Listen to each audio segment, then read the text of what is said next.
ഇരുമ്പുളി കഴുകി വെച്ചിട്ടുണ്ട് കേട്ടോ. ഇനിയിപ്പോൾ എരിയ മാത്രമേ വേണ്ടൂ. തണ്ണിമത്ത മഞ്ഞ തണ്ണിമത്ത നല്ല മധുരമെന്ന് പറയുന്നുണ്ട്, അറിയില്ല, നോക്കണം. ഉള്ളിൽ മഞ്ഞ കളറുള്ളതും അങ്ങനെ പോയി. അപ്പോൾ ആൾ പറഞ്ഞത് വേറൊരു തരം ടേസ്റ്റാണ്, ചിലപ്പോൾ അത് ഇഷ്ടപ്പെടില്ല എന്ന് പറഞ്ഞു. ഇതാണെങ്കിൽ നല്ല മധുരമുണ്ട് പറഞ്ഞു. അപ്പോൾ ഇത് മുറിച്ച് നോക്കണം എങ്ങനെയുണ്ടെന്ന്. അപ്പോൾ ഇരുമ്പുളി എരിയാണ്. ഞാൻ തൊട്ടപ്പുറത്തെ വീട്ടിൽ നിന്ന് തന്നതാണ്, ശുശീലേച്ചി എന്ന് പറയുന്നുണ്ട് വീടിനപ്പുറത്ത്. അത് കുറേ തന്നു, നിറയെ ഇരുമ്പുളി തന്നായിരുന്നു. അപ്പം അതിന് മൂക്കാത്തത് നോക്കിയിട്ട് കുറേ വലുതുണ്ട്. മൂക്കാത്തത് നോക്കിയിട്ടാണ് എടുക്കുന്നത്. ഈ സൈസിലാണ് ഞങ്ങൾ മുറിക്കുക കേട്ടോ. ഈ സൈസിലാണ് മുറിക്കുന്നത്. 2 തുമ്പും കളഞ്ഞ് നേരെ ഇതിൻ്റെ 2 ആക്കി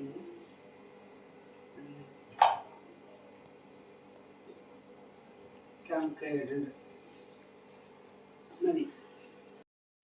ഇരുമ്പുളി എരിയൽ കഴിഞ്ഞു കേട്ടോ. അതാ ഇത്രയും മതിയാവും. കാരണം പുളി അധികമായാലും ഒരു കുറച്ച് വലിയ പുളികളുണ്ട്, അതിനിപ്പോൾ വേണ്ടാന്ന് വയ്ക്കാൻ പോവുക. അപ്പം ചെറിയ കേടുള്ളതൊക്കെയാണ്. അപ്പോൾ ഇരുമ്പുളി എരിയൽ കഴിഞ്ഞു. ഇങ്ങനെ നാളികേരം ചെരുകുന്നത് കണ്ടിട്ടുണ്ടല്ലോ അല്ലേ? കണ്ടിട്ടുള്ളതല്ല, ആരെങ്കിലും ഇപ്പം ഇങ്ങനെ നാളികേരം ചെരുകാറുണ്ടോ? ഒരു ഇതെല്ലാം മെഷീൻസും പിന്നെ പാചകപ്പുറത്ത് വയ്ക്കുന്ന നമ്മുടെ സ്ലാബിൻ്റെ മുകളിൽ വയ്ക്കുന്ന മെഷീനല്ലേ. നാളികേരം ചെരുകുമ്പോൾ ഇങ്ങനെ കുറച്ച് ഇട്ടിട്ട് കഴിക്കുന്ന സ്വഭാവം നിങ്ങൾക്ക് അറിഞ്ഞിട്ടുണ്ടോ? ഫോട്ടോഗ്രാഫർക്ക് വേണോ?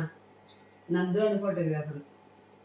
വേണ്ട, ഇതെല്ലാവരും ചെയ്യുന്നത്. ഇത് പ്രത്യേകിച്ചും ആദ്യത്തെ നല്ല മധുരമായിരിക്കും. ഫസ്റ്റ് ചെറുക്കെടുത്ത് ഞാൻ ഇട്ട് കഴിക്കും കുറച്ച്. അതെന്താ ചെയ്യാം, ചീമ്പുളിയും പരിപ്പും കൂടി കൂട്ടാൻ വയ്ക്കാൻ. അപ്പം എനിക്ക് നാളികേരം വേണമല്ലോ കഴിക്കാനിട്ട് നാളികേരം ചെറുകണം. ഓക്കെ, നാളികേരം ചെറുകൽ കഴിഞ്ഞു. അപ്പം നാളികേരം ജീരകവും ഇട്ടിട്ടുണ്ട്. ഇനി അതിൽ കുറച്ച് വെള്ളം ഒഴിച്ചിട്ട് നല്ല പേസ്റ്റ് പോലെ അരച്ചെടുക്കാം.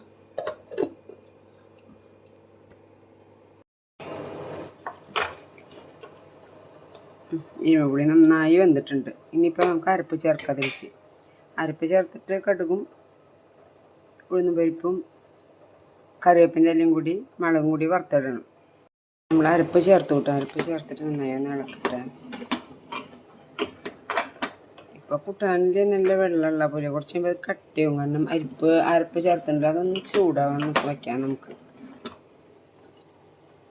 അരപ്പൊന്ന് ചൂടായി വരുമ്പോൾ വാങ്ങി വറുക്കാം. അതിൻ്റെ ഇവിടെ വെള്ളം നല്ല കുടുകുടുന്ന് തിളച്ചിട്ടുണ്ട് കേട്ടോ. അതെടുത്ത് വെക്കട്ടെ. വെളിച്ചെണ്ണ ഒഴിച്ചിട്ടുണ്ട് കേട്ടോ. കുറച്ച് കടുകൊക്കെ ഇടാം.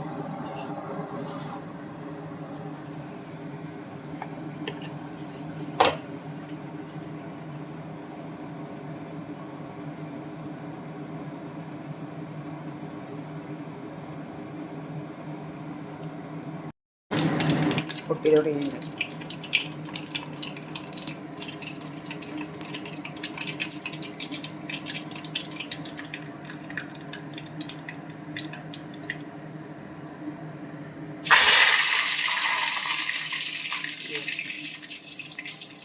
ഒഴിക്കുകയാണ്.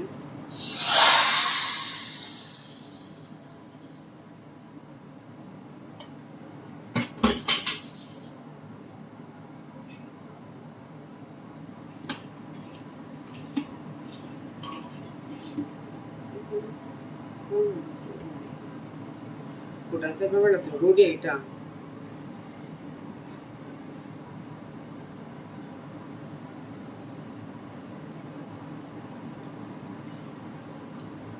കൂടിയിടാം. അടിപൊളി ടേസ്റ്റാണ്. നമുക്ക് ഈ സീസൺ ഉണ്ടാക്കാൻ പറ്റും നല്ലൊരു കൂട്ടാൻ.